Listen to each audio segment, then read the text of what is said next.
പുതിയ മന്ത്രിസഭ രൂപീകരിക്കപ്പെടുന്നു, അതുകൊണ്ട് സമൂഹത്തിൽ മാറ്റങ്ങളുണ്ടാകും എന്നുള്ള ഒരു ചിന്ത, പോസിറ്റീവായിരിക്കുന്ന മാറ്റങ്ങൾക്ക് പ്രതീക്ഷിച്ചിരിക്കുന്ന ഒരു ജനമാണല്ലോ കേരളത്തിലേത്. ചാണ്ടി ഉമ്മൻ എന്ന് പറയുന്ന വ്യക്തി കഴിഞ്ഞ 2.5 വർഷമായി പുതുപ്പള്ളിയുടെ MLA ആയി ഇരിക്കുന്ന സമയത്ത് നടത്തിയ പ്രവർത്തനങ്ങളെ ഒന്ന് വിലയിരുത്തേണ്ടതുണ്ട്. പുതുപ്പള്ളിയിലെ ജനത്തിന് മുഴുവൻ അത്യാവശ്യം സന്തോഷം അദ്ദേഹം ഈ 2.5 വർഷം കൊണ്ട് പകർന്നു നൽകി. തന്നെയുമല്ല, അദ്ദേഹത്തിൻ്റെ ഈ MLA ജീവിത കാലഘട്ടത്തിൽ പുതുപ്പള്ളിയിൽ മാത്രമായിരുന്നില്ല അദ്ദേഹത്തിൻ്റെ കേന്ദ്രീകരണം. കേരളത്തിൽ മുഴുവൻ ഓടി നടന്ന് അദ്ദേഹം ഉചിതമായ കാര്യങ്ങൾ ചെയ്യാനായിട്ട് ശ്രമിച്ചു എന്ന് കാണുന്നത് ഒരു നല്ല നേതാവിൻ്റെ ഗുണമായി കാണുന്നു. പുതുപ്പള്ളിയിലെ ജനത്തെ വെറുപ്പിക്കാതെ തന്നെ മറ്റുള്ള സ്ഥലങ്ങളിലേക്ക് പോയി അവരെ കൂടി കാണാനും കരുതൽ കൊടുക്കാനും ഒക്കെ ശ്രദ്ധിച്ചു എന്നത് ഞങ്ങൾക്കൊക്കെ മനസ്സിലാകുന്ന ഒരു യാഥാർത്ഥ്യമാണ്.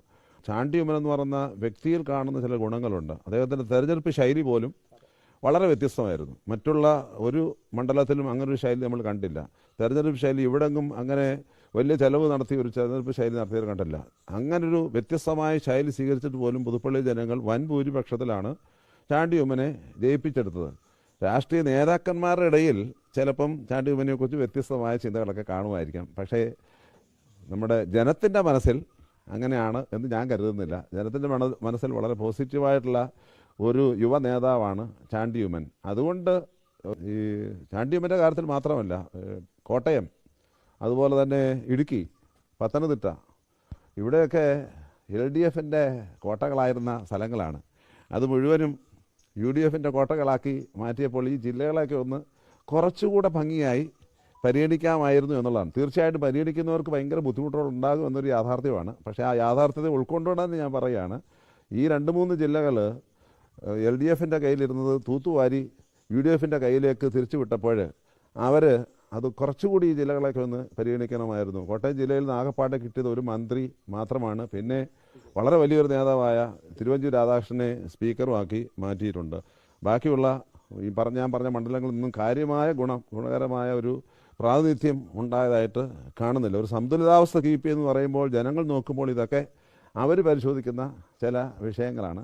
ആ വിഷയങ്ങളെ പരിഗണിച്ചിട്ടുണ്ടോ എന്നത് ഒരു ചെറിയ സംശയം ഇങ്ങനെ നിലനിൽക്കുകയാണ്. പക്ഷേ അതൊന്നുമല്ല നമ്മുടെ ഇപ്പോഴത്തെ വിഷയം. നമ്മുടെ ഇപ്പോഴത്തെ പ്രധാനപ്പെട്ട വിഷയം, പുതിയ ഗവൺമെൻറ് വന്നു.